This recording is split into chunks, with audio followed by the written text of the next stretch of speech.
ನಮಸ್ಕಾರ ಸ್ನೇಹಿತರೆ. 3-4 ಬಾರಿ ನಾನು ಸತ್ತೇ ಹೋಗ್ಬೇಕಿತ್ತು. ಆ ಮಟ್ಟಿಗೆ ತೊಂದರೆ ಆಗಿದೆ. 3 ತಿಂಗಳಿಂದ ನಾವು ಸರಿಯಾಗಿ ನಿದ್ದೆನೇ ಮಾಡಿಲ್ಲ. ಎಲ್ಲರೂ ನಮ್ಮ ಸಿನಿಮಾ ಅಂತ ಕೆಲಸ ಮಾಡಿದರು. ಈ ವೇಳೆ ಸಾಕಷ್ಟು ತೊಂದರೆಗಳನ್ನ ಎದುರಿಸಿದ್ದೇವೆ. ಡಿವೈನ್ ಸ್ಟಾರ್ ರಿಷಬ್ ಶೆಟ್ಟಿ ಅವರು ನಿರ್ದೇಶಿಸಿ ನಟನೆ ಮಾಡಿರುವ ಕಾಂತಾರ ಪ್ರೀಕ್ವೆಲ್ ಸಿನಿಮಾದ ಟ್ರೇಲರ್ ಅನ್ನ ಇಂದು ಕನ್ನಡ ಸೇರಿದಂತೆ ಎಲ್ಲಾ ಭಾಷೆಗಳಲ್ಲಿ ರಿಲೀಸ್ ಮಾಡಲಾಗಿದೆ. ಟ್ರೇಲರ್ ಅದ್ಧೂರಿಯಾಗಿದ್ದು ರಿಷಬ್ ಶೆಟ್ಟಿ ಹಾಗೂ ರುಕ್ಮಿಣಿ ವಸಂತ್ ಅವರು ಕಣ್ಣಿಗೆ ಕುಕ್ಕುವಂತೆ ಅಭಿನಯ ಮಾಡಿದ್ದಾರೆ. ಸದ್ಯ ಈ ಎಲ್ಲದರ ಮಧ್ಯೆ ಕಾಂತಾರ ಚಿತ್ರತಂಡ ಪ್ರೀಕ್ವೆಲ್ ಸಿನಿಮಾದ ಬಳಿಕ ಇದೇ ಮೊದಲ ಸಲ ಮಾಧ್ಯಮಗೋಷ್ಠಿ ನಡೆಸಿದೆ. ಮಾಧ್ಯಮಗೋಷ್ಠಿಯಲ್ಲಿ ಮಾತನಾಡಿದ ಡಿವೈನ್ ಸ್ಟಾರ್ ರಿಷಬ್ ಶೆಟ್ಟಿ ಅವರು ಸಿನಿಮಾದ ಎಲ್ಲಾ ಹಾಡುಗಳನ್ನ ರಿಲೀಸ್ ಮಾಡುತ್ತೇವೆ. ಸ್ವಲ್ಪ ತಡ ಆಗುತ್ತೆ.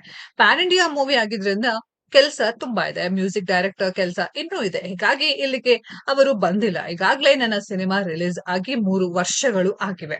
ಊರಲ್ಲಿ ಇದ್ದು ಸಿನಿಮಾ ಮಾಡಿ ಮುಗಿಸಿದ್ದೇವೆ. ಇದೀಗ ಫಸ್ಟ್ ಟೈಮ್ ಬೆಂಗಳೂರಿಗೆ ಈ ಕಾಂತಾರ ಬಂದಿದೆ ಎಂದು ಹೇಳಿದ್ದಾರೆ. ಮಾತನಾಡುವಾಗ ಭಾವುಕರಾದ ರಿಷಬ್ ಶೆಟ್ಟಿ ಅವರು 3-4 ಬಾರಿ ನಾನು ಸತ್ತೇ ಹೋಗ್ಬೇಕಿತ್ತು. ಆ ಮಟ್ಟಿಗೆ ತೊಂದರೆ ಆಗಿದೆ. 3 ತಿಂಗಳಿಂದ ನಾವು ಸರಿಯಾಗಿ ನಿದ್ದೆನೆ ಮಾಡಿಲ್ಲ. ಎಲ್ಲರೂ ನಮ್ಮ ಸಿನಿಮಾ ಅಂತ ಕೆಲಸ ಮಾಡಿದರು. ಈ ವೇಳೆ ಸಾಕಷ್ಟು ತೊಂದರೆಗಳನ್ನ ಎದುರಿಸಿದ್ದೇವೆ. ಈ ಸಿನಿಮಾದ ಈ ಹಂತಕ್ಕೆ ತಂದಿದ್ದೆ ಕನ್ನಡಿಗರಿಂದ ಈ ಮೂವಿ ಈಗ ಪ್ಯಾನ್ ಇಂಡಿಯಾ ಮಟ್ಟದಲ್ಲಿ ಬಿಡುಗಡೆ ಆಗ್ತಿದೆ. ಬಹುತೇಕ ಕನ್ನಡ ಕಲಾವಿದರೇ ಸಿನಿಮಾದಲ್ಲಿ ಇದ್ದಾರೆ ಎಂದು ಹೇಳಿದ್ದಾರೆ. ಕಾಂತಾರ ಸಿನಿಮಾದಲ್ಲಿ ಮುಳುಗೋಗಿದ್ದರಿಂದ ಹೊರಗಡೆ ಏನಾಗ್ತಿದೆ ಎನ್ನುವುದು ನನ್ನ ಗಮನಕ್ಕೆ ಇಲ್ಲ.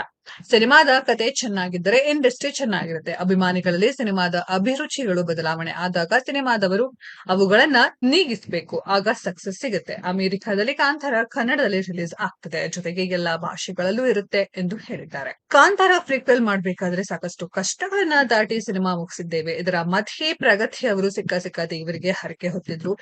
ಎಲ್ಲರೂ ಹೇಳ್ತಿದ್ರು ನನ್ನಿಂದ ಅಂತ. ಅದು ನನ್ನಿಂದ ಆಗಿದ್ದಲ್ಲ. ನನ್ನ ಹೆಂಡತಿ, ನನ್ನ ರೈಟರ್ ಟೀಮ್ ಮನೆ ಬಿಟ್ಟು ನನ್ನ ಜೊತೆಗೆ ಶ್ರದ್ಧೆ ಹಾಕಿದ್ದರಿಂದ ದೊಡ್ಡ ಪ್ರಾಜೆಕ್ಟ್ ಮಾಡಿ ಮುಗಿಸುವಲ್ಲಿ ಯಶಸ್ವಿಯಾದೆವು ಎಂದು ರಿಷಬ್ ಶೆಟ್ಟಿ ಹೇಳ್ಕೊಂಡಿದ್ದಾರೆ.